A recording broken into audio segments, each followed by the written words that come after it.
Hello मित्रांनो, माझे नाव राणी आहे आणि आज मी माझी गोष्ट तुम्हाला सांगायला आले आहे। माझे वय 19 वर्ष आहे आणि माझी हाईट 5 फूट 4 इंच आहे आणि मी दिसायला खूप हॉट आहे। घरामध्ये फक्त मी आणि माझे पप्पा राहत आहेत। माझी आई आणि माझा भाऊ एका ॲक्सिडेंटमध्ये मरण पावले होते। त्यानंतर काही दिवस झाले आणि मग माझ्या पप्पाने दारू पिणे सुरू करून टाकले होते। आता हळूहळू पप्पांना दारूची एकदम सवय लागली होती आणि आता ते ऑफिसवरून नेहमी दारू पिऊन घरी येऊ लागले होते। मी कॉलेजच्या पहिल्या वर्षामध्ये ॲडमिशन घेतले होते आणि मी अभ्यासामध्ये ठीकठाक होती। मी जास्त हुशार पण नव्हते आणि एकदम ढ पण नव्हते। मला कॉलेजचे वातावरण एकदम खूप आवडू लागले होते, कारण की इथे काही जास्त बंधन नव्हते। हळूहळू माझ्या सर्व मैत्रिणींचे बॉयफ्रेंड बनले होते। असे तर माझी पण इच्छा होत होती की कोणीतरी मुलाने मला प्रपोज करावे, पण कोणी मला अजूनपर्यंत प्रपोज केले नाही। सर्व मुले मला घुरून घुरून पाहत होते, पण कोणी मला प्रपोज करत नव्हता। मी थोडी जाड होते आणि माझ्या सर्व मैत्रिणी एकदम स्लिम होत्या आणि त्यामुळे बहुतेक त्यांचे बॉयफ्रेंड बनले होते आणि माझा बनला नव्हता। कॉलेजवरून सुटले की मी घरी जात होते आणि मग काही वेळ आराम केला की मग मी संध्याकाळीच जेवण तयार करून घेत होते की जेणेकरून पप्पा आले की मी पटकन त्यांच्याबरोबर जेवण करू शकेन। पण आता माझ्या पप्पांनी तर मागचे काही दिवस झाले घरी जास्त दारू पिऊन येऊ लागले होते आणि ते घरी काही पण न जेवता एकदम झोपून जात होते, कारण ते माझ्या आईवर खूप प्रेम करत होते आणि त्यांना एकट्याला करमत नसे। मी पप्पांना खूप वेळा सांगितले की तुम्ही दुसरे लग्न करा, पण ते ऐकत नव्हते। मला हे पाहून खूप दुःखी होत होते आणि मी कोणाला हे सांगू पण शकत नव्हते। एक दिवस असेच संध्याकाळी मी पप्पांची वाट पाहत होते आणि तेव्हा दरवाजा वाजला होता आणि मग मी दरवाजा उघडला होता तर मी पाहिले की एक अंकल पप्पांना सोडायला आले होते। अजिबात काही होश नव्हता। अंकलने त्यांना कसे तरी पकडून उभे केले होते। त्यांना पाहून मी एकदम हैराण झाले आणि मी पटकन पप्पांना दुसऱ्या बाजूने पकडले आणि सहारा दिला आणि मग मी अंकलला म्हणाले की काय झाले अंकल, माझ्या पप्पांना। मग अंकलने म्हणाले, घाबरू नकोस, आज त्यांनी काही जास्त प्रमाणात पिऊन टाकली आहे, ते सकाळपर्यंत एकदम ठीक होऊन जातील। मग मी अंकलने त्यांना त्यांच्या रूमपर्यंत नेऊन पोहोचवले होते आणि पप्पांना एकदम झोपवले होते। मग मी अंकलसाठी पाणी घेऊन आले होते आणि अंकलला थँक्यू म्हणाले। अंकलने म्हणाले, काही गरज नाही आहे थँक्यूची। आणि मग तेव्हा मला समजले की अंकलने पण दारू पिली आहे, कारण की मला त्यांच्या तोंडातून वास येऊ लागला होता, पण ते होशमध्ये आहेत असे वाटत होते। मग मी अंकलला विचारले, अंकल तुम्ही पण पप्पांच्या ऑफिसमध्ये काम करता का? तर अंकलने म्हणाले की नाही, मी त्यांच्याबरोबर काम करत नाही, ते जिथे दारू प्यायला येतात मी पण तिथे रोज जाऊन दारू पीत असतो आणि आमची असेच मैत्री झाली होती। मी म्हटले, अंकल तुम्ही पप्पांना कमी दारू प्यायला समजावून सांगा ना, पप्पा दररोज दारू पिऊन येतात।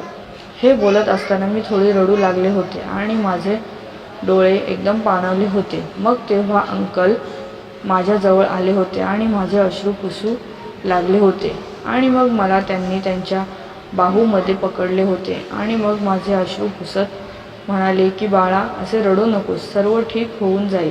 मग मी त्यांच्यापासून थोडी दूर झाले होते आणि पप्पांना उठवले होते आणि आता पप्पा एकदम ठीक होते। मग मी त्यांना जेवण वाढताना म्हणाले, पप्पा तुम्ही दारू प्यायचे बंद करून टाका। त्यांनी एक वेळा माझ्याकडे पाहिले आणि हो मध्ये डोके हलवले होते आणि मग मी माझ्या घरच्या कामामध्ये लागले होते आणि मग पप्पा ऑफिसला निघून गेले होते आणि मी माझे घरचे काम करून कॉलेजला गेले होते। कॉलेजमध्ये जाऊन पहिले तर तिथे आमचा क्लास होता आणि मग मी पण क्लासच्या सर्व मुलींच्या बरोबर जाऊन बसले होते आणि पार्कमध्ये जाऊन बोलत होतो। तिथे सर्व मुली त्यांच्या बॉयफ्रेंडचे किस्से सांगत होत्या आणि म्हणत होत्या की त्यांचे बॉयफ्रेंड त्यांना किती प्रेम करतात आणि त्यांना असे सर्व करताना किती मजा येत असते। जेव्हा मुलगा मुलीला किस करत असतो तेव्हा असे सर्व काही त्या सांगत होत्या। काही मुली त्यांचा पहिला अनुभव सांगत होत्या। मी त्यांचे हे सर्व बोलणं ऐकून एकदम गरम होऊ लागले होते आणि मग मी तिथून उठून गेले होते आणि मग माझ्या घरी परत आले होते। मग मी आरशासमोर उभी झाले होते आणि मी विचार करू लागले होते की माझ्यामध्ये आणि बाकीच्या मुलींमध्ये किती फरक आहे।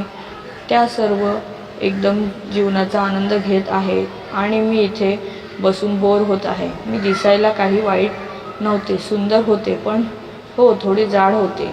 माझ्या कॉलेजच्या सर्व मुली एकदम मॉडर्न जीन्स, लेगी स्कर्ट आणि मस्त टॉप घालून कॉलेजमध्ये येत होत्या आणि मी तर कॉलेजमध्ये फक्त सलवार आणि कमीज घालून जात होते. मी माहिती नाही किती वेळपर्यंत असेच विचार करत होते आणि माझ्याविषयी विचार करू लागले होते की मी कसे करून बाकीच्या मुलींसारखे बनू शकेन आणि कोणी मुलगा पण मला प्रेम करेल. आता माझ्या आतमध्ये जवानी पण फुटू लागली होती आणि त्या सर्व मुलींचे बोलणे ऐकून माझ्या मनात काहीतरी होऊ लागले होते. आज पप्पा रात्री कमी दारू पिऊन आले होते आणि त्यामुळे मी एकदम खुश झाले होते. मग मी एकदम खुश होऊन पप्पांना जेवण दिले होते आणि त्यांनी पण एक चपाती खाल्ली होती आणि मग झोपले होते. मग मी दुसऱ्या दिवशी कॉलेजला जाताना काही पैसे घेऊन गेले होते आणि माझ्या फ्रेंड्सना म्हणाले की मला पण जीन्स घ्यायची आहे.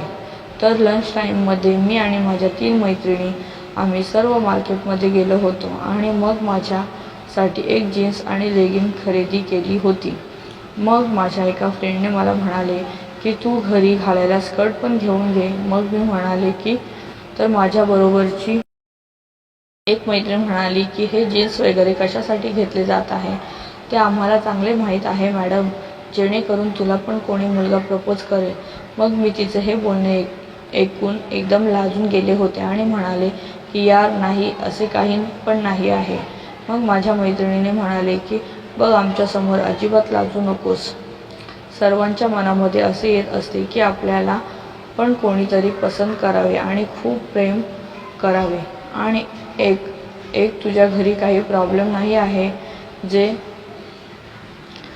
तुला हे नको ते नको करेल. तू एक वेळा स्कर्ट आणि टॉप घालून बाहेर जाऊन बघ आणि घरच्या गच्चीवर जाऊन बघ. मग बघ कसे मुले तर काय अंकल पण तुझ्यावर लाईन मारू लागतील.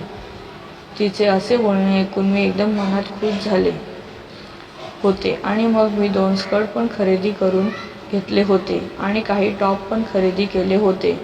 मग माझ्या फ्रेंडने मला मेकअपचं सामान पण खरेदी करायला सांगितले होते आणि मग मी तो पण घेतला होता कारण की माझ्याकडे खूप पैसे जमा झाले होते. पप्पा जे पण मला देत होते ते मी जमा करत होते, त्यामुळे खरेदी करताना मला काही प्रॉब्लेम आला नाही. आणि मग मी संध्याकाळी घरी आले होते आणि आंघोळ करून एकदम फ्रेश झाले होते आणि मेकअप केला होता आणि मग काही सामान घ्यायचे कारण करून मी टॉप घालून दुकानाच्या दिशेने जाऊ लागले होते. मग मी त्या दिवशी मेकअप केला होता आणि स्कर्ट घातला होता आणि त्याचा परिणाम मला दिसू लागला होता. आणि आता बाहेर गेले की गल्लीची सर्व मुले मला एकदम एकटक पाहू लागली होती आणि एकदम घुरून पाहू लागली होती. मी याच्या आधी हे कधी अनुभव केले नव्हते. मग मी दुकानामधून काही सामान घेतला होता आणि मी घरी आले होते. घरी येऊन मी खूप खुश झाले होते आणि मला आज खूप चांगले वाटत होते. पण माझा आनंद काही वेळामध्ये संपून गेला होता कारण की आज पण रात्री पप्पा खूप दारू पिऊन आले होते आणि आज त्यांना सरळ चालता पण येत नव्हतं आणि त्याच्याबरोबर त्या दिवशी होते ते अंकल पण होते.